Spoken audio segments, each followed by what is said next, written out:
Pertanyaan berikutnya datangnya dari Akhina Ridwan di Jawa Timur. Pertanyaannya, Habib, belakangan ini ada yang mempermasalahkan tentang kalimat Jawa bintu Tarim. Apa maksud kalimat tersebut nih, Habib? Kalimat Jawa bintu Tarim, Jawa putrinya Tarim, seperti halnya juga diucapkan Syihir bintu Tarim, ada kota Syihir dikatakan bintu Tarim. Kalimat ini kalimat ulama, ya, bukan hadis yang tidak perlu kita bedah, nggak perlu kita bahas, gitu loh. Kalimat salah satu ulama. Kalau kita ingin memahaminya dengan baik, ini kalimat sangat indah sekali. Kalimat sangat sejuk, gitu loh. Jawa bintu Tarim. Jawa ini putrinya Tarim. Artinya apa? Tarim ini sangat cinta dengan Jawa, seperti ibu dengan ayah dengan putrinya. Kan gitu. Orang tua dengan putrinya lebih cinta daripada dengan anak lakinya, karena binit ini perhatian orang tua itu lebih kepada binit. Ini menunjukkan hubungan yang sangat indah antara Pulau Jawa dan kota Tarim.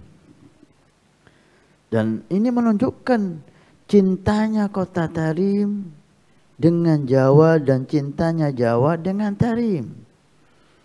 Nah, terwujud bagaimana ulama kita, para habaib kita sangat cinta dengan Jawa. Didoakan itu Pulau Jawa di Tarim. Nah, kita dengar Habib Alwi bin Syahab, Ainu Tarim, Aulia di zamannya mendoakan kita selalu ketika kita dapat musibah. Kita ada di hati mereka. Seperti seorang putri dicintai seorang ayahnya. Sehingga di Jawa juga cinta dengan Tarim. Kita lihat bagaimana para ulama, para salihin ziarah ke kota Tarim. Dibuka kota Tarim, langsung berbondong-bondong mereka datang. Bahkan anak-anaknya kiai, anak-anaknya ulama dipondokkan ke kota Tarim. Ada yang di Ribat Tarim, ada yang di Ahqaf, ada yang di Darul Mustafa Habib Umar, ada yang di Habib Abu Bakar Adni. Berapa ratus itu? Mungkin di total ribuan. Menaruh putra putrinya, bahkan putra putrinya di kota Tarim. Ini menunjukkan cintanya Jawa dengan Tarim seperti cintanya Tarim dengan Jawa. Kemudian perhatian Jawa bintu Tarim, seperti orang tua memperhatikan putrinya. Ulama Tarim sangat perhatian dengan Jawa. Mulai zaman dulu mereka meninggalkan negerinya, datang ke kota Jawa ini. Banyak tujuan di samping mereka itu, sambil berdagang mereka membina umat ini, khidmah kepada umat ini, dan peninggalan mereka menjadi bukti itu. Mulai dari ujung Jakarta sampai ujung Banyuwangi, hampir setiap kota ada para ulama aulia Tarim yang khidmah kepada umat di sana. Salah satu contoh Al-Habib Muhammad bin Idrus Al-Habsyi di Surabaya. Beliau membuka rumahnya, fakir miskin datang sampai dikatakan beliau Abul Aitam, Abul Masakin. Ayahnya anak yatim, setiap anak yatim datangnya ke Habib Muhammad bin Idrus Al-Habsyi. Orang miskin datangnya ke Habib Muhammad bin Idrus Al-Habsyi. So, perhatian yang luar biasa, khidmah kepada kota penghuni penduduk Indonesia. Habib Alwi bin Syahab, Habib Alwi bin Segaf As-Segaf, kita dengar ceritanya di Pasuruan. Bagaimana beliau itu mengabdi kepada umat ini. Kalau udah lebaran, malam Idul Fitri, beliau bagi-bagi sarung ke orang yang nggak punya baju baru, nggak punya sarung baru, datang ke rumah Habib Alwi mendapat sarung baru. Sampai dikisahkan sudah hampir sholat Id, sarung tinggal satu yang beliau pakai untuk sholat Id. Sebelum sholat Id datang orang, Habib, saya belum dapat kebagian sarung, saya nggak punya sarung untuk sholat Id yang baru. Masuk Habib ke kamarnya, dibuka lemarinya, sarung yang tinggal satu yang mau dia pakai dikasihkan kepada orang miskin ini. Ayah cinta kepada anaknya. Ini bentuk kasih sayang, bentuk mahabbah, bentuk ukhuwah. Kemudian kita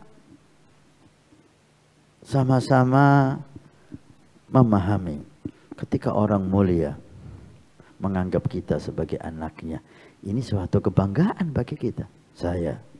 Ketika saya diaku oleh orang mulia, oleh guru mulia, oleh orang soleh sebagai putranya, ini kebanggaan bagi saya. Anggap saya santrinya guru, anggap saya santrinya Habib, anggap saya anak antum Habib. Itu kebanggaan bagi kita. Ketika kita dianggap anak. Banyak sekarang saya yang hina ini. Berapa banyak orang datang ke kita, Habib, anggap saya anaknya Habib, anggap saya santrinya Habib. Orang seperti hina seperti saya diperlakukan semacam itu. Gimana dengan Aulia Tarim ketika kita dianggap anaknya? Ini kemuliaan. Karena anak itu ada anak jasad, ada anak ruh. Dan itu kita faham. Anak jasad ayah kandung, anak roh guru yang nisbah ilmu kita, iman kita bersambung kepada lewat beliau alaihim ridwanullah. Kalimat Jawa bintu Tarim ini adalah kalimat yang indah, kebanggaan kita wahai masyarakat Indonesia yang di Jawa ini dianggap sebagai anak para aulia as-salihin. Inilah yang kita pahami. Gak ada pemahaman yang jelek sedikit pun dalam pemahaman ini.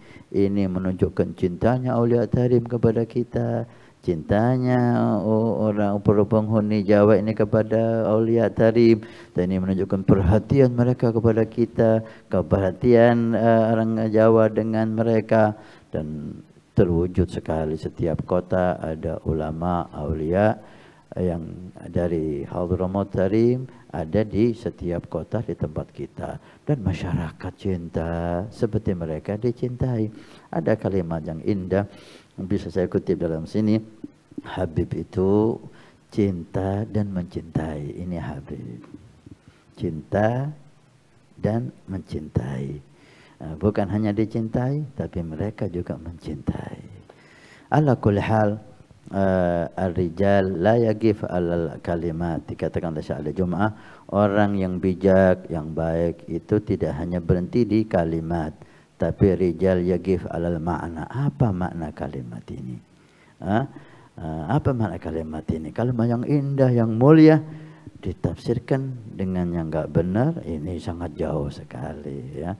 Tapi kita husnudzan kepada siapapun mungkin salah memahami atau ada niat baik atau seterusnya. Ala kulli hal, ini bagi saya kalimat ini bentuk kemuliaan bagi masyarakat Indonesia, bagi orang Jawa, dengan dinisbahkan dengan kota Tarim yang mulia.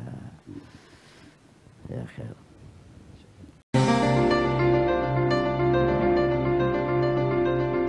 Assalamualaikum warahmatullahi wabarakatuh. Alhamdulillah, saya Hasan Ismail Al-Muhdar, khadim Pondok Pesantren Nurul Iman. Kami informasikan kepada semua donatur Masjid Awwabin pada hari Jumat ini tanggal 9 Juni. Alhamdulillah kita melaporkan perkembangan Masjid Awwabin. Lantai pertama sudah kita lewati dan sudah selesai, tinggal finishing. Dan ini lantai yang kedua juga sudah selesai pengedekan, dan insya Allah sebentar lagi proses finishing. Dan ini kita naik lantai 3 atau lantai 2 masjid. Alhamdulillah udah proses pengedekan. Setelah itu kita mulai finishing, mulai dari lantai dasar aula, masjid yang pertama dan lantai masjid yang kedua. Terima kasih banyak semua donatur, semua simpatisan, baik yang mengikuti bulanan setiap bulan 100.000 ataupun yang memberikan hartanya, mudah-mudahan Allah Subhanahu wa taala menjadikan sebagai sedekah jariah. Kalau kemarin Anda yang ikut, ini waktunya Anda menjadikan sedekah jariah ini untuk orang tua Anda, untuk anak Anda, untuk orang-orang yang Anda cintai, untuk istri Anda, sehingga semuanya kaya dengan pahala dan taat di hari kiamat. Karena masjid ini akan ditempati semua kegiatan ibadah, belajar mengajar di masjid, dakwah ilallah di masjid, salat jamaah di masjid, aurat di masjid, pengajian di masjid. Masya Allah, begitu besar fungsi masjid dan aula Al-Awabin yang diberi nama oleh guru mulia kita dengan Awabin. Mudah-mudahan dapat selesai dan bermanfaat sampai hari kiamat. Terima kasih. Barakah. Wassalamualaikum warahmatullahi wabarakatuh.